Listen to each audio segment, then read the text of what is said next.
Good morning, everyone, and welcome back to theCUBE's live coverage of the Snowflake Summit 2025 here at the Moscone Center in San Francisco. I'm your host, Rebecca Knight, sitting alongside my co-host and analyst, Dave Vellante. We are joined by Denise Persson. She is the CMO of Snowflake. Welcome back to theCUBE. And also Mike Gannon, Chief Revenue Officer at Snowflake. Thank you both so much for coming on theCUBE. Great to be here. Newly minted Chief CRO. Newly Awesome. minted. 80 days. 80 days. That's Excited awesome. to be here. That must have been a competitive job, and congratulations. Thank you. I am humbled. I am honored. You're in a good place. It's an exciting time to be here. But also congratulations on this show. This is the 6th show, 20,000 attendees. Both of you repping some very cool swag. There's a lot of energy, a lot of excitement, many new announcements. Congratulations. Thank you. Incredible buzz here on the show floor. I mean, we're open up at Moscone North this year as well, so the exhibit floor really spans across 7 football fields this year.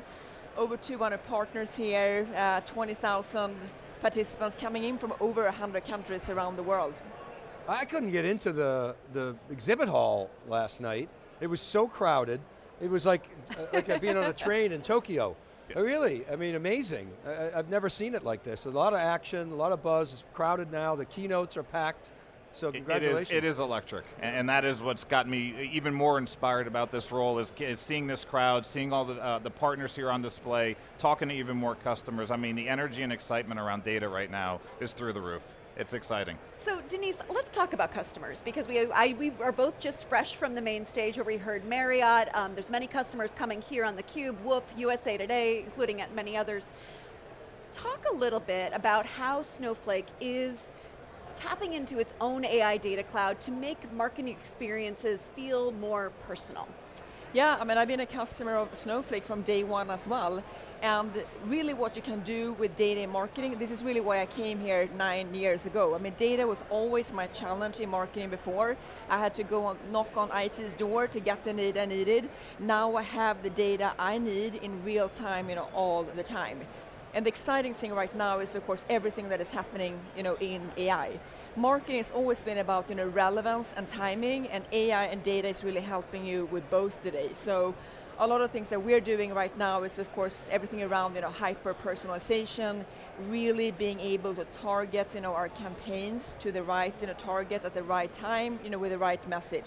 And that's also what all our customers, are doing, here as well. So marketing is actually a very big use case, and a lot of our customers are actually in marketing as well.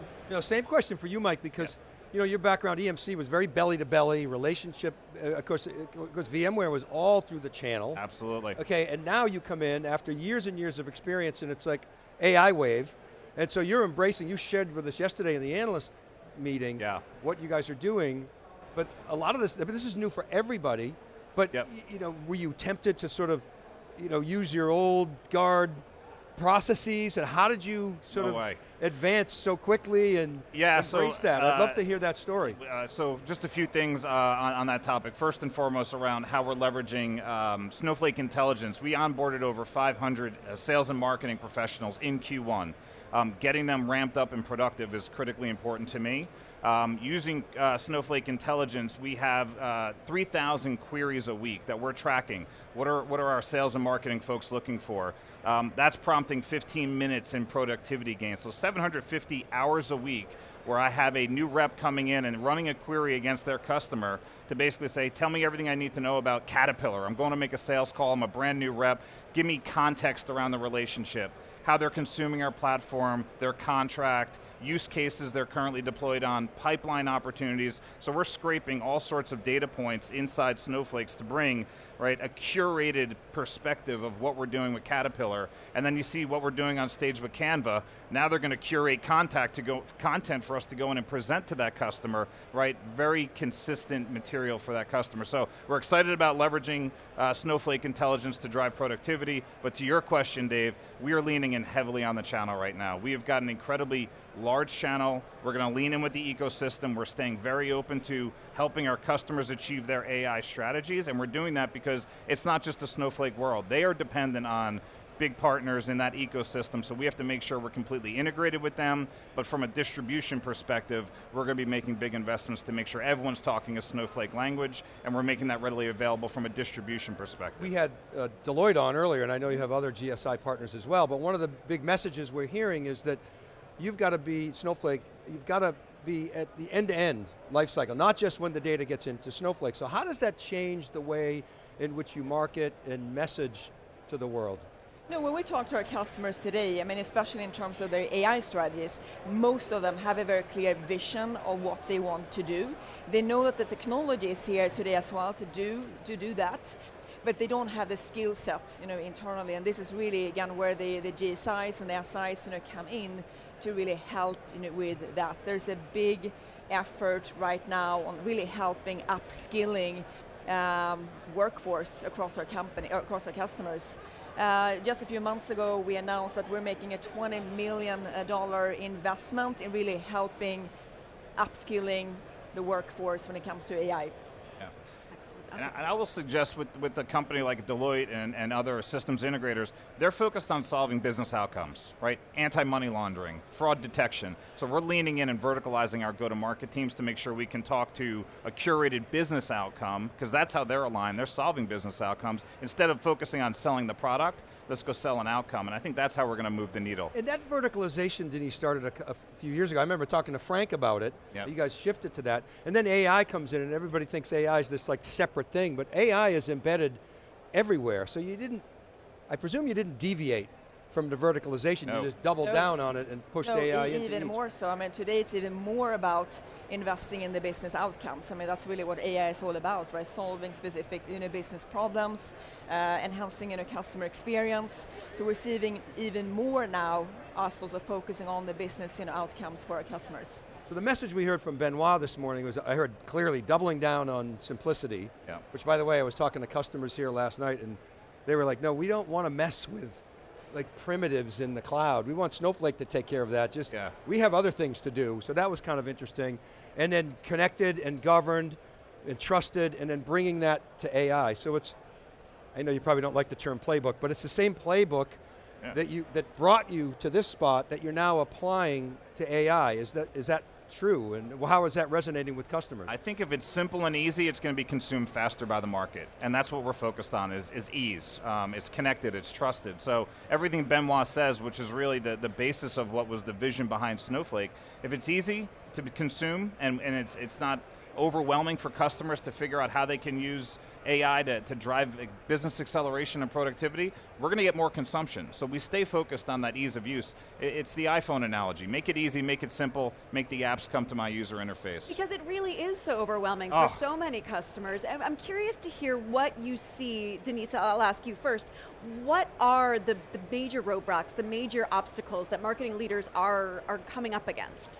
Yeah, still today I think it's around what we're talking about, it's about the skill sets of their teams to really, that's where we're seeing also our customers making the investments in a lot of training and learning and development.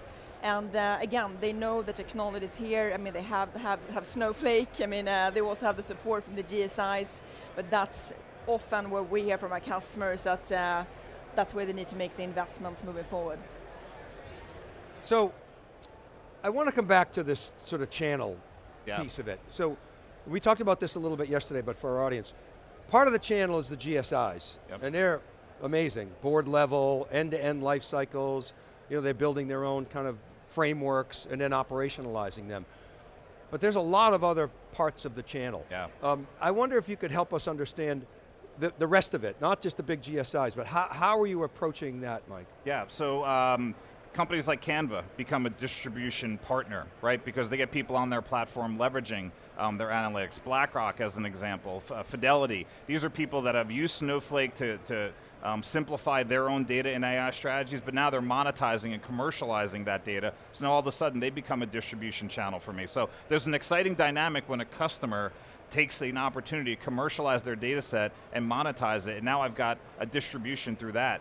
Where I lack right now, where I'm spending more time is really what I would say the traditional value-added reseller, the distribution technology, so companies that have been leaning on the Aheads, the WWTs, the Presidios, to say, hey, how do I solve some of the most complex problems? Because they've had stay power, they've been there 20 years. And I'd say activating that channel is the next wave of scale for our company. So interesting. So BlackRock and Fidelity, I presume they're selling data products. Yes.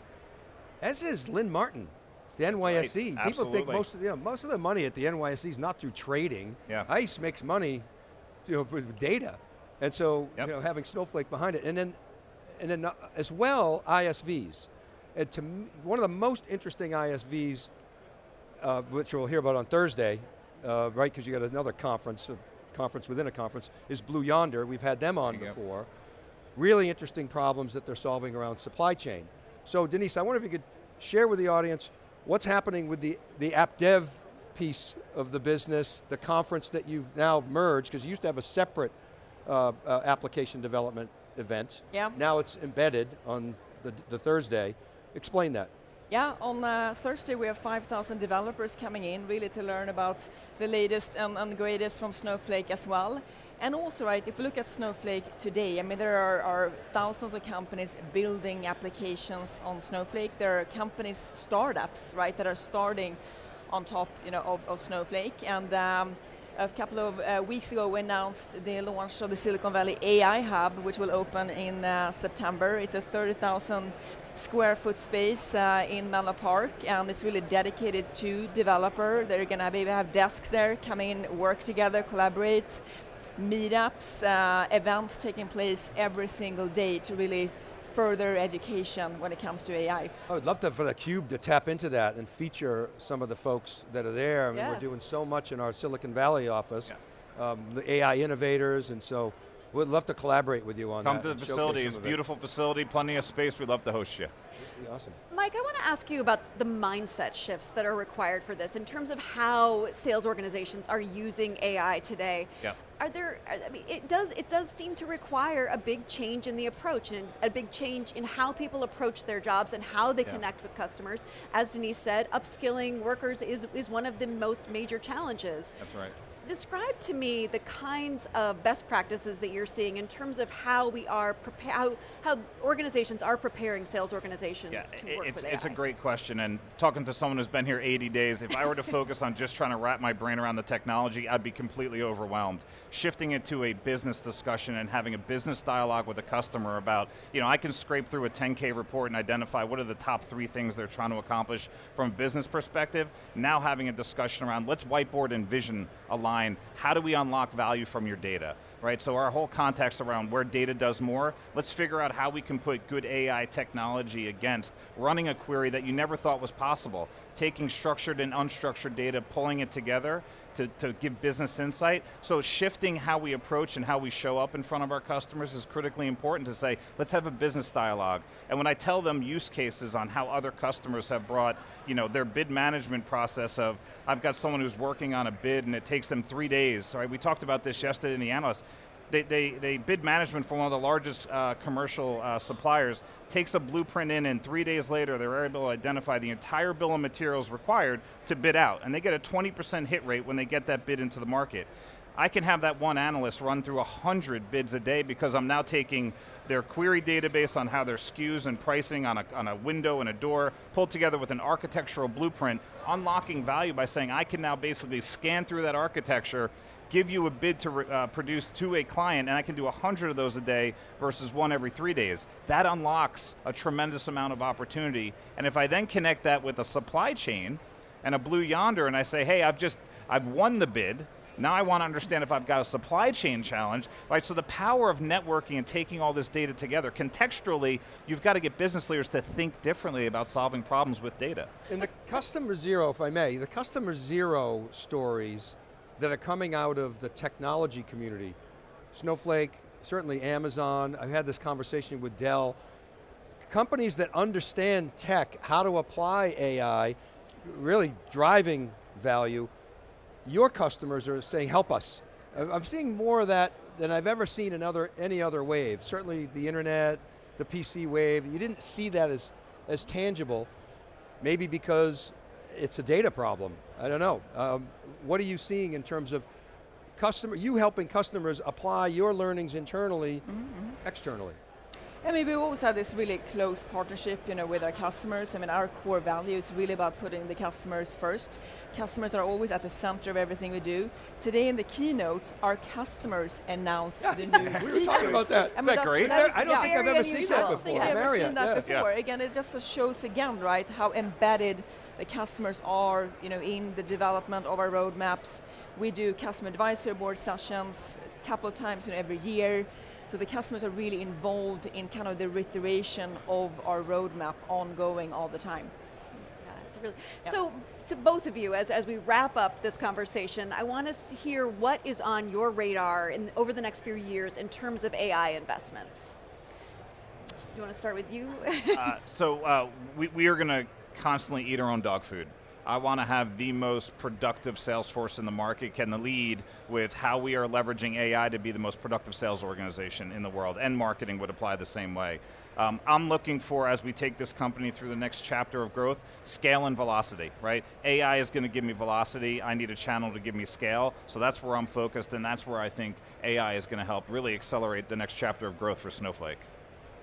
And same here, I'm here to build the most efficient marketing organization to support our sales organization. And with that, I mean, we do a lot in terms of AI and testing things so we can bring them to our customers. So we also work a lot with the marketing departments, with our customers, really testing things for them. So we're really leading on what you can do with AI in marketing. And today, again, we talked about hyper-personalization. That's, of course, huge for marketing. And also the predictability. We know today, if I invest $100,000 here, you can already know what the outcome is going to be. That's really big. Also, everything in terms of developing that custom content. In marketing, we have 400 SDRs who are setting up meetings for a sales organization. Many of them are right out of college, right? It takes so much time to train them.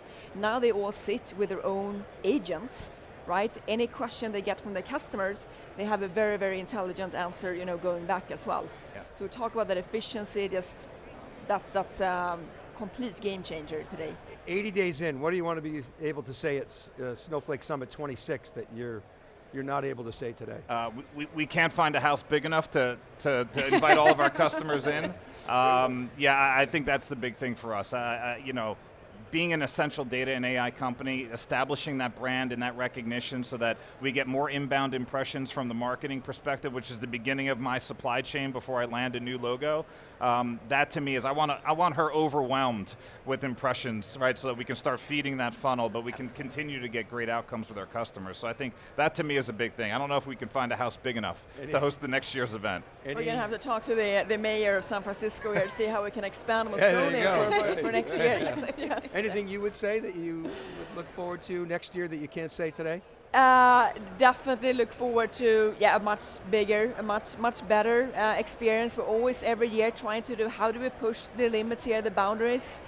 This year we brought in a live symphony, 25-person orchestra into the conference. It's just not about coming here, everyone is coming here to, of course, learn, right? That's what they come here. But we also want to provide everyone with just an incredible experience as well.